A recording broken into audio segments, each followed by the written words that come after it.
Hi, this is Zibby Owens, and you're listening to Totally Booked with Zibby, formerly Moms Don't Have Time to Read Books. In my daily show, I interview today's latest best-selling, buzziest, or underrated authors and story creators whose work I think is worth your time. As a bookstore owner, publisher, author, and obviously podcaster, I get a comprehensive look at everything that's coming out and spend my time curating the best books so you don't have to. Stay in the know, get insider insights, and connect with guests like I do every single day. For more information, go to zibbymedia.com and follow me on Instagram at Zibby Owens.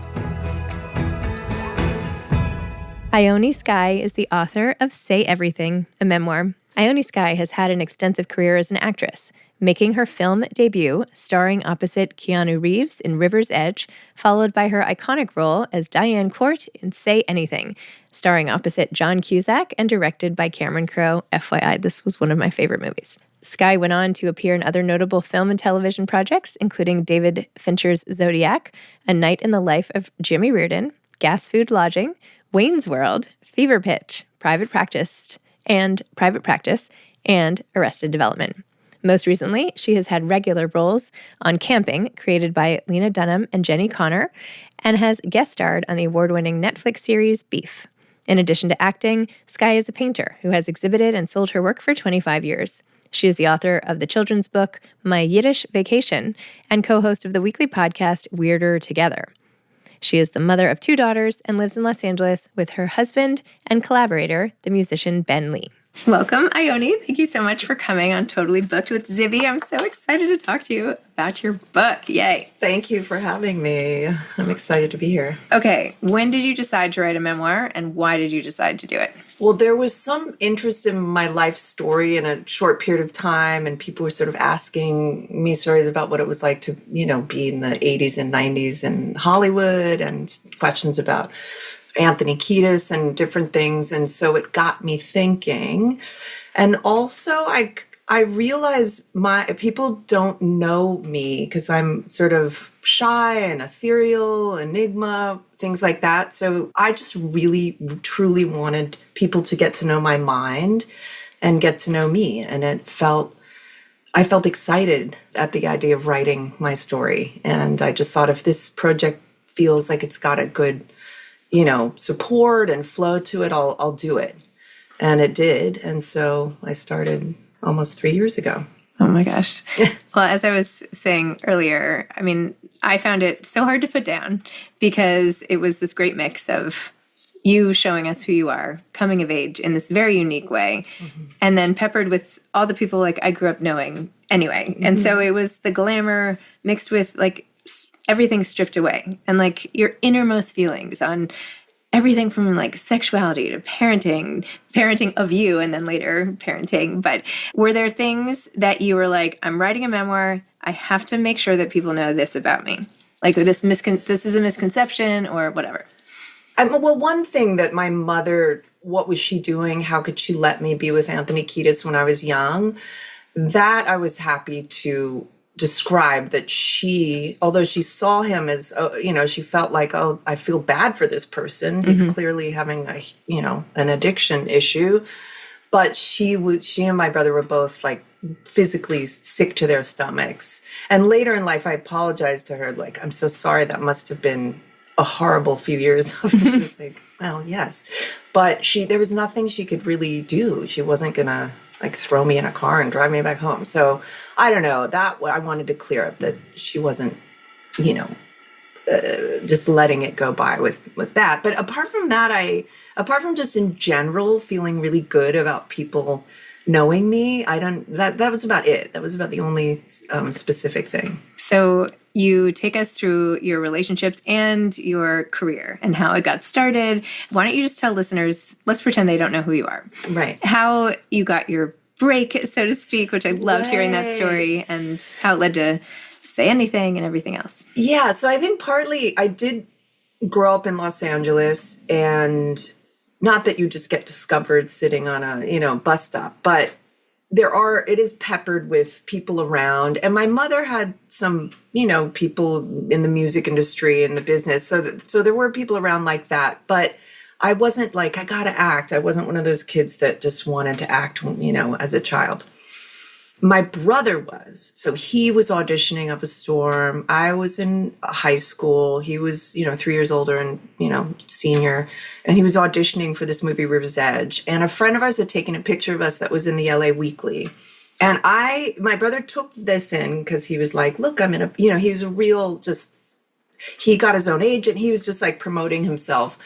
And I think the casting director saw me and knew this sort of brunette, this sort of look of me was kind of the style that this director liked, because he had done other movies, like Matt Dillon, I think, was in the first movie he did. And, that kind of brunette-y kind of look, whatever. And my brother said, they want you to come in. They're seeing everyone. I was like, what are you talking about? So I described it in the book. So I got the job, which was incredible. And it was the lead. And it was opposite Keanu Reeves. And I thought, well, maybe that's it. Like, I did this one movie and I'll go back to high school. Then I got an agent and got a job for this big mini series. I think if it had petered out and was just like commercials and stuff, because my mother wasn't like, you guys act. She was just sort of baffled by the whole thing. But I think had it not been a momentum and the quality of the jobs were great, especially the second job was going to Paris and this big, fabulous miniseries that was sort of fun. Anyway, so then it just I had 4 or 5 years where it was just nonstop, and the rest is history. But it's, it's a lot to keep the career going, but it's also good. I don't know. Everybody has to keep something going. Well, the way you wrote about your relationship with Keanu Reeves, this is why I feel like you read the book and you're like, oh, I kind of know her, because you show us that you have a crush on him and you're like, I'm just going to show up, and all the details, here I am, and here I am in the bathroom. And then he's like, no, or, all the little things, because all of you and your middle school friends and feeling like on the outsides of some of those girls, and then feeling like you were interested, but then rejected. Not enough people talk about that, right? And that you could be so successful in some ways, but then the things that are most personal and private, you feel like a failure. I know, it's funny. It's all the things that most kids go through in high school, having crushes and, how do I get them to like me back? But it just so happened to be Keanu Reeves. But I think it wasn't that I wasn't aware of that, this is extra exciting, because even though he wasn't famous by then, he definitely just seemed like this magical person. But yeah, it is funny to do all of that, but on a film set. And sure, the feelings are still the same, even if you're both starring in a movie together. I love how you're like, no, we don't have to get out of the sleeping bag. We're fine here. We're fine. We're just gonna chill. Thanks so much. I was like, I am taking this opportunity. But he's such a gentleman and so great, because, he just was he's so sweet. But I don't think I'm the only woman who's tried their hardest and he's rejected. There's this other through line of sort of the search for the musician of your life. Your father abandoned you and your mother and your brother very early. Maybe abandoned is, okay, should we go with? I'm sure. Opted to be with a different woman, family, and then had subsequent kids and all of that. And so it left a void for you. And then as you sort of reflect at the end of the book about how you were trying to sort of plug that hole with different musicians, and your first in the line really was Anthony Kiedis, which you referenced, who, and then at the end you still say, when you think about your daughter, the idea that you could watch that happen. I know you just said that about your mom, but you were so young. Even he was young. You were both oh, I know. Yeah, he was very young too. And when I say it was a different time, which I've said, it's not that it was okay. It was just that it was sort of, that's what a lot of people in that scene at least were like. Some of the things that now are just, not on the table. We know that now. So it was still a little dodgy, but also doing it now is almost worse than ever, doing things that, aren't whatever, you know what I'm saying? But yeah, it's true. I hope that my kids, there is more communication. My mom was pretty good at communication, but now more than ever. And so, and I talk to my kids so much about everything, like consent and all these Yeah. things that we know now, which is so good. But you have these scenes where you're alone in the apartment in Hollywood, like making house, but by yourself and like a sketchy guy at the window. And you just feel this sense of like, I'm trying so hard to be a grown up, but like, actually I'm not. And I don't really want to, but I had a kind of, I don't know, pride. There was something, my mom's house wasn't that far away where I grew up, and I loved it, but it was strange. It felt like pride, like I can't go back, but I was so scared. It was a nice apartment, but LA, even in a nice neighborhood, it's safer in New York, I feel like. Yeah, it was really scary. And I had like, well, alarms on the windows, but then they would blow open. It would be like, guest bedroom window open. I was like, it was like worse than almost not having the alarm. But, and no one was there. It was just, but yeah, it was really scary. But I had this nice job at the same time, Say Anything. And I still had some my friends that I was connected to. Because when you're in that situation, you end up like hiding and feeling like almost embarrassed. So I was kind of like, my life was getting small. But when I would go to do Say Anything, it was such a confidence building. People were vibrant, they were happy. And that's so great. Because finally when it snaps and you're like, what am I doing? I just realized, and also meeting Adam, who was so lovely. And I was like, this is warm and wonderful. Anthony, God bless him, right now, not so warm and wonderful. So that was really good to finally snap out of it and then have all this, like, so many people just like, I love you, let's hang out. So that was good when that ended. Well, you go from Anthony Kiedis, a tiny bit John Cusack scene, blah, blah, blah. And then Adam just falls head over heels in love with you. And it was so amazing. And for a while, you two were so happy. Oh, so happy. Yeah, that was wonderful. And you show us like you can really be your own worst enemy in a way. Oh, yeah. I mean, there's two kind of thoughts. One, I was young and I should have been probably just, college age, dating and being myself and not married. And then the other, clearly, I was, just looking for love and didn't feel like when he was gone. Intellectually, I knew we're coming back together, but emotionally, I just would have abandonment issues, I guess. So on one hand, I feel like sad, and I, at that point, could not stop myself from, like, whatever, just being a cheater at the time, which was so bad, and it was awful, and it made it very hard to let go of that relationship for some reason. It made it even more complicated. But yeah, he really was. But I'm so happy that we really protected each other, and we were both famous at the time, and it was really nice. We were really good to each other. He was very, very sweet. Yeah. Oh, that's amazing. I know. That's amazing. I found a good marriage again, which is so amazing. Yes. It's like after that, I was like, well, I guess I had my one shot, but I'm just happy that you can have a second chance. So during your relationship to Adam, you explored what you first felt as a flutter during a sleepover situation when you were a kid, and then decided, okay, maybe I am bisexual. Let me explore this. Yeah. I mean, there was a very wonderful Don't you love this? I met you like a few minutes ago, and we were talking about like, and tell me about this sexual encounter. It's funny. I'm happy to include it, but also I have that voice that's like, oh, I get it. But I'm very happy to include it, to be honest. But yeah, there was this really great scene in LA. It was just a wonderful scene. Like the L Word, some of those people were really based on some of the people who actually in the scene ended up like acting in the L Word too. But it was just a wonderful scene of great women. And I don't know, I've been in therapy on and off my whole life. And I just was like, always like, where is this? I would try to figure out, not in a way to like, I have to cure myself, but just out of curiosity and what is this? And trying to figure it out. And I could never, because that's why there's so many gender study classes. Cause like people cannot figure it out. But yeah, had it not been, I guess it was a hard time in my life, but also a really nice time. But yeah, I have no idea where that came from. At least there wasn't social media then. That's true, I guess. Yeah. Right. I mean, any picture you share now is up to you. That's true. That's true. I mean, some of the pictures might be really fun, but yeah, it's true. When we were young, all actors together, like even hanging out with Drew, Winona, like we would just be able to hang out and just not worry and just be yourself and dress how you wanted. And, there were even less stylists. It was kind of a different time a little bit. Yeah. And then as we sort of go through your life, I feel like this isn't a spoiler because you were still married to Ben.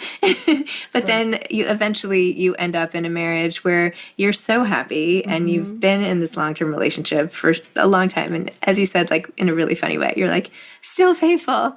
I know. Yeah, I think partly when I had Kate, my first kid. Oh, I skipped over David Netto. Oh, yeah, we'll go back. So I think what happened, why it all ended up nice is one, you have a kid and just you want something great for her.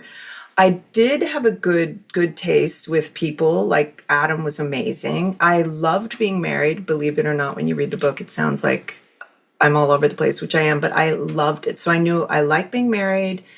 I want a good situation for Kate. And I think all the work I'd done on myself, I was like, if someone, it's actually interesting. When I was pregnant with Kate, I was really nervous. I'm with David and I thought, sometimes people have their first baby and they think, is my life over? What's going to happen? Is it going to be interesting still? Like you just have these questions. And I met this couple, friends of David Netto's, who's Kate's father. And they seemed like they didn't really know what they were doing, but they were good parents.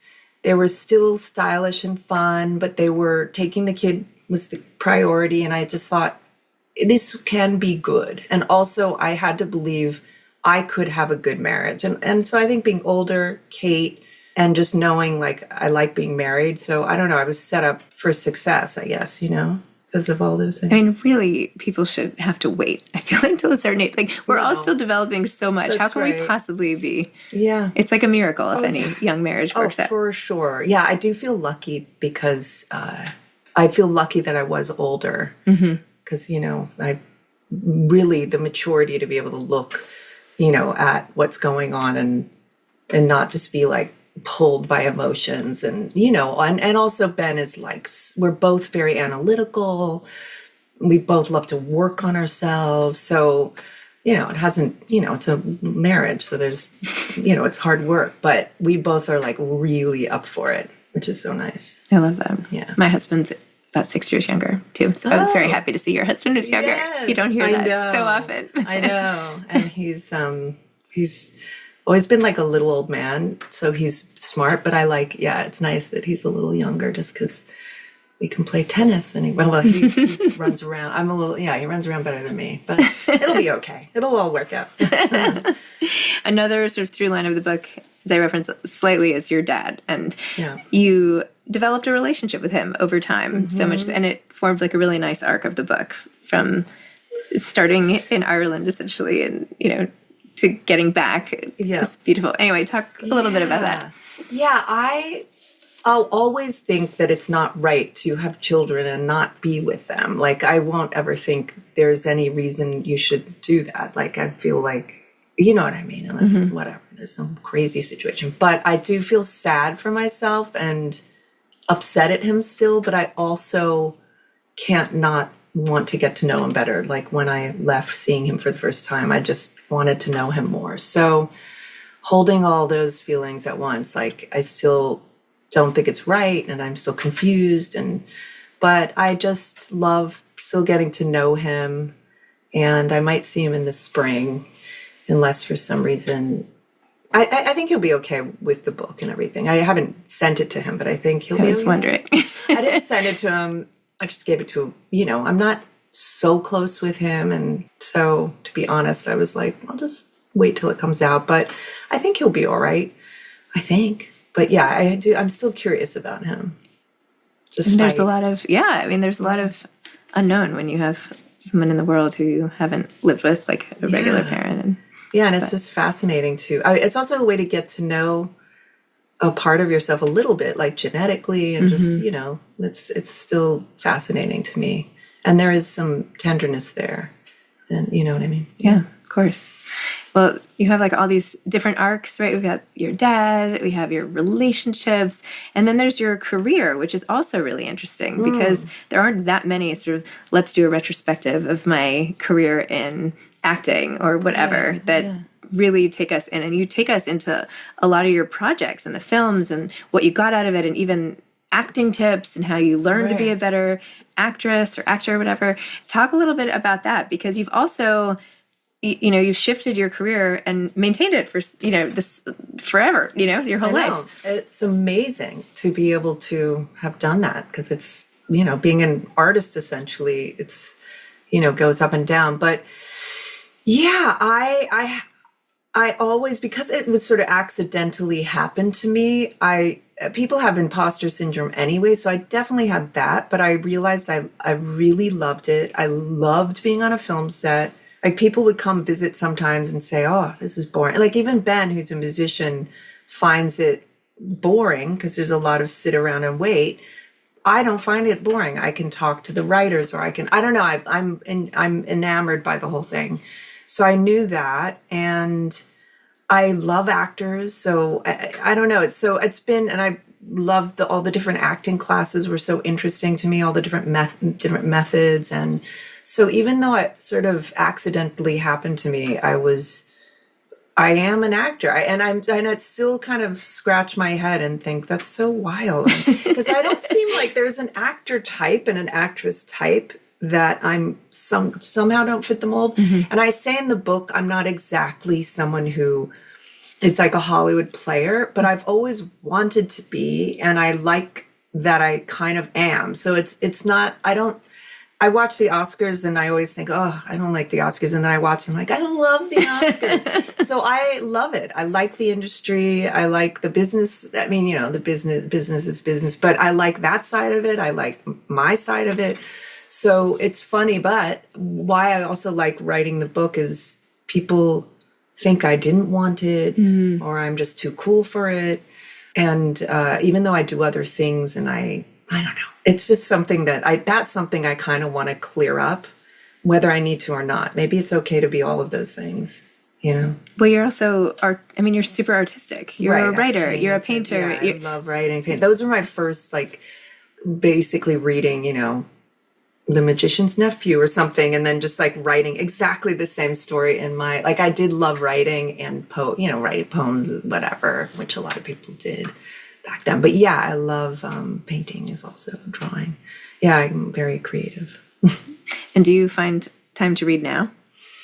I make myself read because it does do something to your brain and feels good. So I love to read in the sun, but the sun's so bad for you. So I literally do an egg frying. I'll read and then I'll turn over and read and then I'll go in the shade. But I love reading in the sun. Yes, I make myself read because it just is different. It hits differently, as the kids say. And did you sort of study other memoirs and think of who you wanted to be like or not like? Yeah, I mean, I was like, Carrie Fisher, please come inside my body so I can write funny. I wanted to be as funny, but I was like, there's no way I'm going to be as funny. Yeah, I listened to Barbara Streisand, and that was just when I moved to Sydney, Australia, so I had all this time. So I was happy it was so long. I listened to Al Pacino's. I was rereading Carrie Fisher's books. So I was trying to kind of absorb and study. And then a couple friends who wrote, Flea, who I'm friendly with, I asked him for advice. But I was very careful who to ask for advice because you know how it could be annoying if the wrong, some people I gave the book to, I'm like, no notes. I'm not asking unless there's something that you really want me to take out. But please don't give me any tips or notes. But yeah, I definitely was kind of going a little memoir crazy. But I used to read so much as a kid. My mom literally once hid a book from me because she was like, you have to clean your room or something. And I was like, you're hiding a book from your child. But and now I wish she still reads maybe it's a different generation, but she reads my mother all the time. But I wish I read more.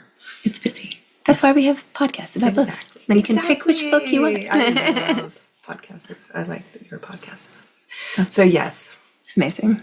You mentioned that you love giving advice to actors and actresses and creatives who are starting out. When you're doing that, like, do you talk about fame itself and how do you feel about it? Overrated, underrated, annoying, part of the territory? I've been so lucky. I'm feeling more than ever. My level of fame is, I wish every famous person could have, because I can go around the world and like do that side of it. I wish everyone could have, because I absolutely can, I get noticed like just the right amount. So I feel like, oh, good, people like me.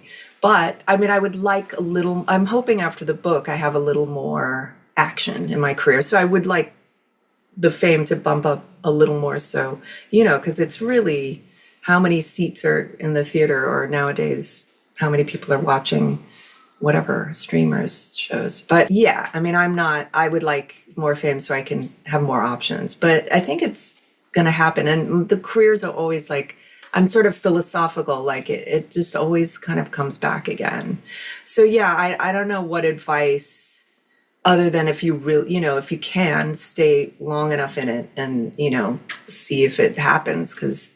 But my friends who've tried acting and then stopped, they just were like, oh, I didn't really want to do it. So, you hear that, like if you can stomach all of it and you really want to do it, that's different to thinking you have to do something. I've had friends who, like a friend whose father was a doctor, but really she became like a writer, and she was going down the path of trying to be a doctor for her dad. And, those kinds of things, like, who are you doing it for? But being an artist, like, I don't know if any parent, even other artists, most even actors are like, no, don't. Even if they do well, you hear them say to their kids, like, I think Bob Dylan famously told his kid to open a deli or buy a deli. Because, like, you just are like, this is not a great business. I'm rambling, but you know what You're I mean. not rambling. No, these are all the things. I think it's so interesting that for you, fame can be a tool to getting what you want, as opposed to like reveling in it. Right. Like I was at a book signing once, and there was somebody next to me who was like a famous actress who wrote a book or something. And I was like, I wish I were famous just so that I could then sell my book. Right. Like then it would be easier to sell my book about something totally unrelated. Yeah, I think it's true. It's to get somewhere. But it is fun. You do hear, and I feel the same, other people wanting to delight the people they care about. Yes, like that's always really fun. Yes. The people you admire, your friends who you admire, you're just like, ooh, they loved my book, or they loved my performance, or I don't know. That's always really fun. And tell me about the process of writing this. You said it took 3 years. Yeah, it was good. The proposal was it took about a year, and it was so thorough at the end. So that was really great to hang a lot of things on. So that was wonderful, because that was really good. I loved it. I really was hardworking with it. I loved, I loved writing about myself. So I must be really have a huge ego. No, not at all. But it was different. I had done creative writing in my life, and memoir is so different. So I was sort of reading about writing a little bit at the time, and I really, really, really liked it. I just, and I wasn't thinking so much about being exposed. I was thinking about exposing. I didn't want to expose others too much. Mm-hmm. But for myself, I didn't feel fearful. Now that I'm doing all the press and it's come out, now I'm... like, what have I done? No, I'm happy, but I'm a little more afraid. But I was able to kind of I must be good. I must be thorough. So it was really good. And the therapeutic part, they say, when you write a memoir, it's more happening now. And I think even maybe in 5 years, I'll read it and learn more. But I almost feel like I'm too close to it. But talking about it, every time I walk away, I think the pieces are coming together a little bit about my life. Yeah. Well, you say, for anyone who's introspective and likes to work on themselves and always improve and whatever, I think writing is such a tool for that. Yeah. And whether the end product gets distributed widely or stays in your computer, that process is not one of ego. I think it's one of understanding so you could be a better person to the world. Right. Yes, for sure. Yeah, I think for sure. Yeah, and being, I want to just be as happy as I can be. But yes, I agree. Do you feel like you're happy now? Yeah, I think I'm, knowing yourself better helps. And all of those things people say, like I've noticed certain things that are great. Like, when people are like, this too shall pass. And when you're young, you're like, but I feel this right now. So that's great. I'm learning if I have an anxious night and I wake up a couple times nowadays, in my 20s and 30s, oh my God, I have something tomorrow. And now I'm up and like I was so like anxious and overthinking. And now I'm like, I'll be fine because you're fine, even if this happens. So I don't know. And getting older is interesting because yes, I care less and I'm being more bold in my acting, but also aging is not easy. Like last year was probably the first year that I started feeling like, oh no, like my face. But at the same time, you realize, wow, I'm so grateful that I'm healthy because, you finally get old, you're just like, you see other people who are,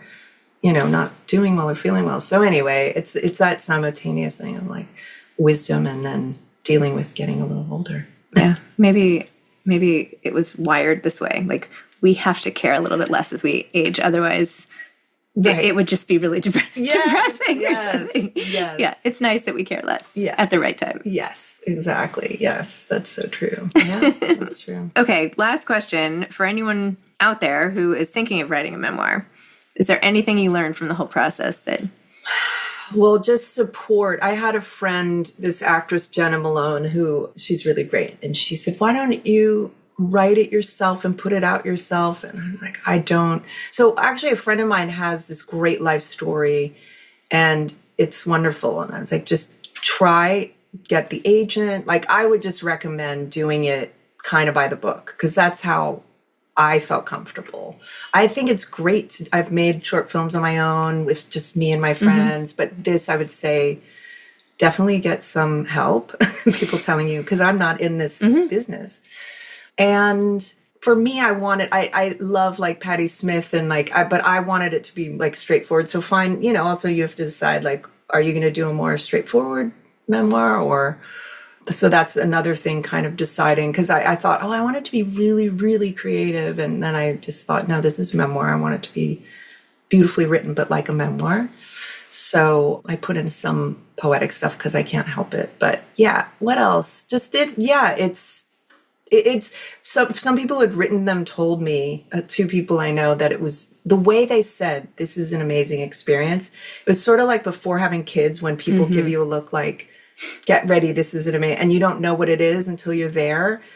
I just thought, oh, wow, they had a big experience, but I don't know. And so now having done it, I'm like, oh, that's what they're talking about. And I can't tell you exactly what that is, but now I understand the look in their eye.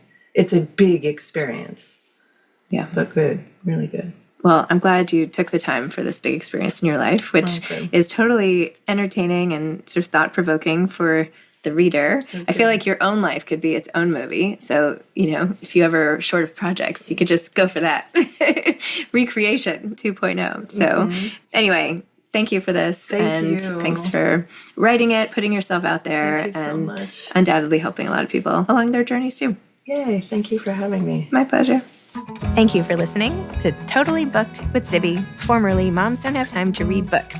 If you loved the show, tell a friend, leave a review, follow me on Instagram @ZibbyOwens, and spread the word. Thanks so much. Oh, and buy the books.